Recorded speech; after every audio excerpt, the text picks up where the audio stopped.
Welcome back to the Coaches Show. I'm your host, Michael Watson, and today we're interviewing a couple, actually a player and a coach from the women's basketball team here at UIS. Sitting to the left of me is the head women's coach, Oletzke, and sitting by him is Elizabeth Kelly. How you guys doing? Great. Appreciate you having us. Well, I appreciate you guys stopping by and giving us a couple minutes of your time.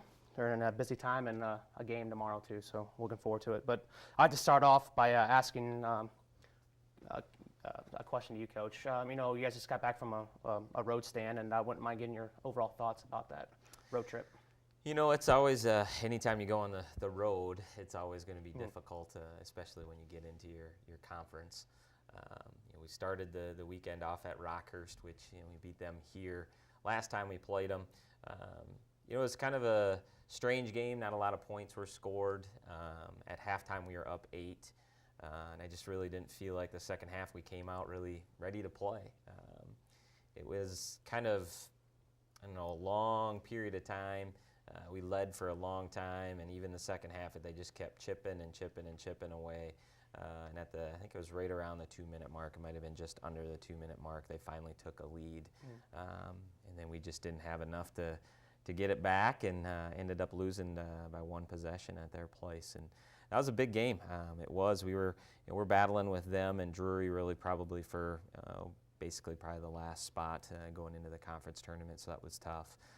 Then the next game we turned around, found out the next day in practice, Alyssa Palmer actually got knocked in the head in the second half of that game, and started to feel some things from it stat-wise. She was 1 for 12. Who knows if that really affected her in the game then, but she wasn't able to practice Friday, didn't play on Saturday, so we were a man down going into Saturday's game at William Jewell. Battled with them. It was back and forth the first half. Late in the half, we ended up giving them 3 wide open looks from 3, so we ended the half down by 8. Second half, battled back again, got right back in it, and then at the end we just didn't have enough and ended up losing by a dozen or 15 or something like that. So. Any update on Palmer? Yeah, she's been cleared. She's back at practice and all those good things. She had a couple of days there where she had to do some more tests. She actually was diagnosed with a concussion, so that's why she had to sit out Friday's practice and Saturday's game. But she's since passed her tests, and she's back with us full strength now. That's always good to hear. That's right. Great. Elizabeth, I always ask Coach Oletzke this question, but I always get his thoughts on the season so far as as a coach. But I would love to give your perspective as a player so far this season. I think overall, it's been kind of a roller coaster. There's been moments where I think we felt pretty good about where we're at, and then we take a nosedive and we look and we're like, we need to be doing things better. I think looking right back at the last road trip, I think that's a road trip where we were hoping to at the very least go 1-1, but thinking that we had a good chance to go 2-0, and to come back 0-2, I think is quite disappointing. So we have our work cut out ahead of us, and we know what we have to do, and hoping that we can show up and get to work these next few weeks. Coach, we were talking earlier before the show about the conference and the layout so far. Can you provide the viewers on the layout so far inside the GLVC conference? As far as where teams stand? Yeah, teams ranking and possibly the conference tournament. Sure. Just looking at our side right now, Quincy's at the top and on our side. They're followed right now by Maryville, who overtook S&T here this past weekend. They swept their weekend, and I don't think S&T won. I think they lost both games this past weekend, so that's why they dropped to 3rd. S&T was undefeated up until a little while ago, so they've dropped a couple here recently. So those 3 are sitting at the top, and then kind of bundled right in the middle there is like William Jewell and some different teams like that. We're fighting at the bottom there with Drury and Rockhurst to try to basically get probably that last spot going into the conference tournament. Hey Elizabeth, you're facing a really tough Missouri S&T team tomorrow night here at the University of Illinois Springfield, and you're also facing a really tough Drury team on Saturday. Just give us your thoughts on both those matchups coming up. Yeah, well, I think tomorrow against S&T, it's going to be a game against 2 teams who are struggling, and it's going to be a toughness game. Which team's going to come ready to break that losing streak or to get out of that lull? And then Saturday is a really big game for us against Drury. Like Coach said, we're fighting against them for that one of those final spots, and beating them will be big. It's adding a win to us and keeping them from getting more than 2 games ahead of us. So this is a really big weekend for us, for sure. What do you expect as a coach, for these upcoming 2 games against Missouri S&T and Drury? I expect our team to come out and really battle for it. We, like Liz said a little while ago, it was kind of disappointing to go into last weekend where we thought, we had a good chance to steal one of those on the road, if not maybe get a chance to win both. And things didn't turn out in our favor. It's tough to lead a game basically until the final 2 minutes and then end up losing it. So I think our kids are hungry to get back home. They've got a lot of home games here down the stretch.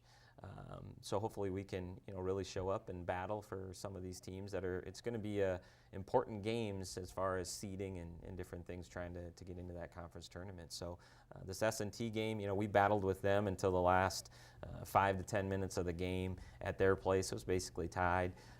Just kind of ran out of some juice late in that game. They went on a little run too. So hopefully we can get after them, here in our home gym. They're going to be a good team, obviously in the top of our division, so it's going to be a very good challenge for us. And then Drury, the last time we played them, offensively we didn't play very well, didn't score a lot of points, but defensively we held them to 50. So we did a good job on one end. We just had to put both ends together when we played them on Saturday. But I think our team will come really ready to compete. As a coach, you have the privilege of coaching, a lot of great women, as players and also as students. Just, I wouldn't mind getting your thoughts on Elizabeth and her play so far this year. Yeah, Elizabeth's had kind of, ironically, she said we've had kind of some up and downs, and I think she would say maybe the same thing for her own personal season.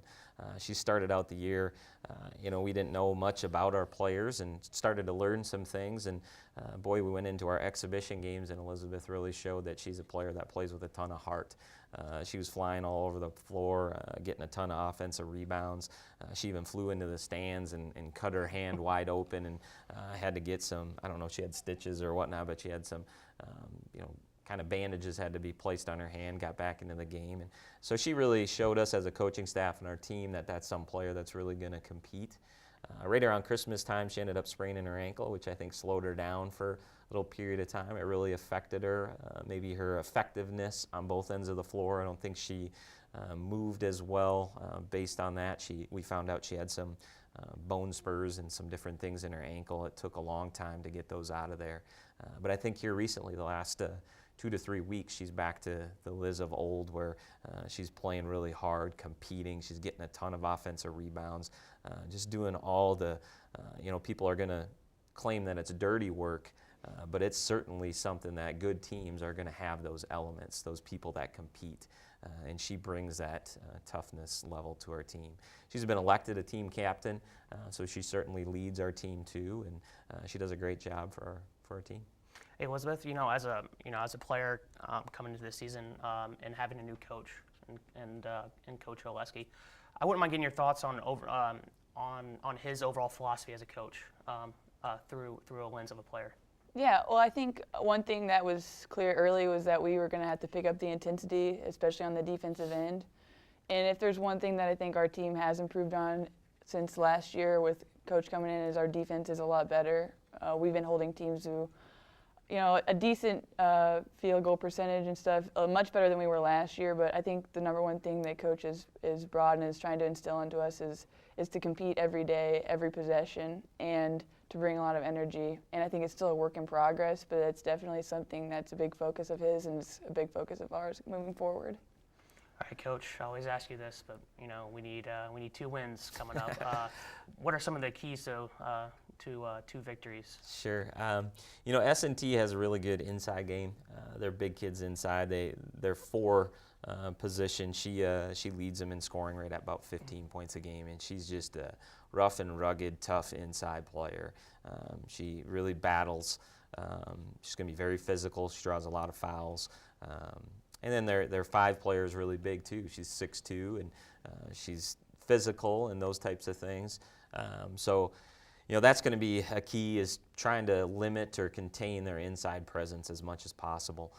They've got some good guards too. They've got a shooter that can really shoot it, that's been shooting it really well here as of late. She's been inserted into the starting lineup. So we'll have to do a good job of holding those guys down too. But So that'll be the big thing probably got against S&T. Drury, hopefully offensively we can get it going a little bit more than the first time we played them. We were still probably trying to search for our identity offensively. That's been a struggle for us, trying to really score some points on the offensive end. So we've changed some things up, tried to emphasize a few different things and strengths maybe more with our team.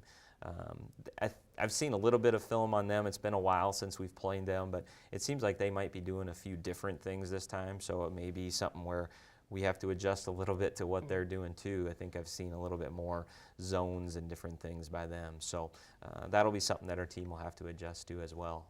But hopefully, with those two things, we can bring them to the floor on Thursday and Saturday and give us a good chance to win too. Elizabeth, we just listened to the coaches' keys to the victory, but as a team and and more importantly as a player, what do you need to do for 2 wins this weekend? I think we have to play hard. I mean, there's not a team I think in our conference that we don't have the ability to play with or beat, but it depends on how much effort and how much competitiveness we bring. And we have I think 5 games left, and it's gut check time for us. And if we come out and we play hard, we have a very good chance of winning. So. Well, best of luck to both of you guys on Thursday and Saturday against 2 tough teams, Missouri S&T and Drury. So best of luck. Thanks. Thank Appreciate you. it. For more information on the women's basketball team at UIS, you can always check out the athletics homepage at uisprairiestars.com. Up next, we look inside the men's basketball team here at UIS by interviewing Coach Ben Wersba.